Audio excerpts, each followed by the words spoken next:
दोस्तों, मध्य प्रदेश से ऐसी सच्ची घटना सामने आई है जहां अपनी प्रेमिका को घर बुलाकर आरोपी जो है उसके साथ शारीरिक संबंध बनाता है और शारीरिक संबंध बनाने के साथ उसको मौत के घाट उतार देता है। मौत के घाट उतारने के बाद अपने घर में गड्ढा खोदता और गड्ढे को खोदने के बाद उसकी बॉडी को वहां रख देते हैं।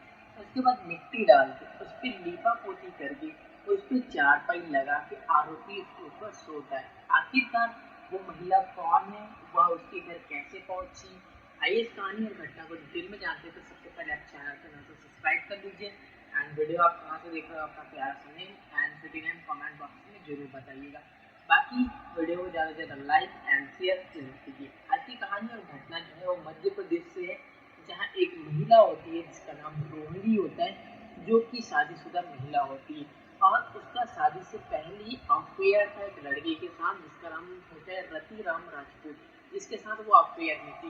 शादी के बाद भी वह उससे मिला करती थी और मिलने के साथ वह शारीरिक संबंध भी बनाया करती थी। लेकिन जो रोहिणी देवी होती है वो क्या करती है, अपने प्रेमी रतिराम के ऊपर वो दबाव डालती है और दबाव डालने के बाद जो रतिराम होता है वो उससे परेशान हो जाता है, क्योंकि रतिराम जो है वह रोहिणी के साथ शारीरिक संबंध तो बनाता ही था, साथ में भी वो एंजॉय करता था और उसको लगता था कि अब इसकी शादी हो चुकी है, अब ये मुझे परेशान नहीं किया करेगी। लेकिन ऐसा हो नहीं सका। जो रोहिणी होती है वो लगातार रतिराम के ऊपर प्रेशर बनाने लगती है कि तुम मेरे साथ शादी करो, मैं अपने पति के साथ नहीं रहना चाहती, ये उसकी प्रेमिका बोलने लगती। अब होता क्या है कि जो रतिराम होता है वो इससे तंग आ जाता है। तंग आने के साथ वह क्या करता है, 2 अक्टूबर 2025 के दिन वह अपने दोस्तों के साथ मिलकर प्लानिंग करता है।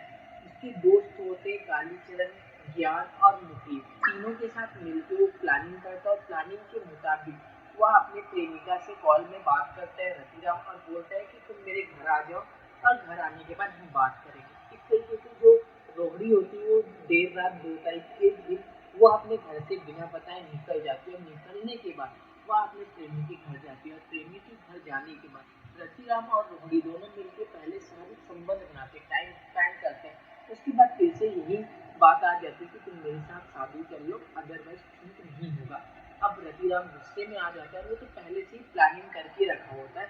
अब प्लानिंग के मुताबिक उसके गले को घोट के मार देता है और अपने ही घर में, मानो उसको लाश को कहीं और ठिकाने नहीं लगाने थे, वो अपने घर में गड्ढा खोदता है और गड्ढा खोदने के बाद उसमें लाश को डाल के उसमें मिट्टी डाल के लीपा पोती करके वो क्या करता है, उसके ऊपर चारपाई बिछा के वो सो जाता है। अब इधर जो था रोहिणी के पिताजी और उसके पति जो है वो क्या करते हैं, रोहिणी को ढूंढने लगते हैं कि आखिरकार वो बिना बताए कहाँ चली गई।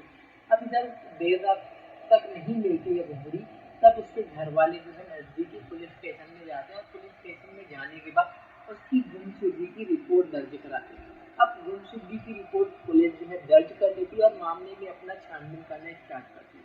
पुलिस जो है लगातार कोशिश करती है लेकिन रोहिणी का कुछ भी पता नहीं चल पाता। फिर वो क्या करते हैं, रोहिणी का कॉल डिटेल निकालते हैं। कॉल डिटेल निकालते हैं तो वो एक नंबर से हमेशा बात करती है, जिस नंबर से पुलिस जो है खंगालना स्टार्ट करती है और खंगालने के बाद उस नंबर के नाम आता है रतिराम राजपूत का। अब जैसे ये सब चीज आता है तो जो रोहिणी का लास्ट लोकेशन देखा जाता है वो भी रतिराम के घर में ही दिखा था। अब क्या है, पुलिस जो है तुरंत एक्शन में आ जाती है और एक्शन में आने के बाद रतिराम को कांटेक्ट किया जाता है। रतिराम को कांटेक्ट करने के बाद उसे पुलिस थाने बुलाया जाता है पूछताछ के लिए। तो पहले जो रतिराम है घुमाने लगता है कि आखिरकार वो नहीं जानता रोहिणी को।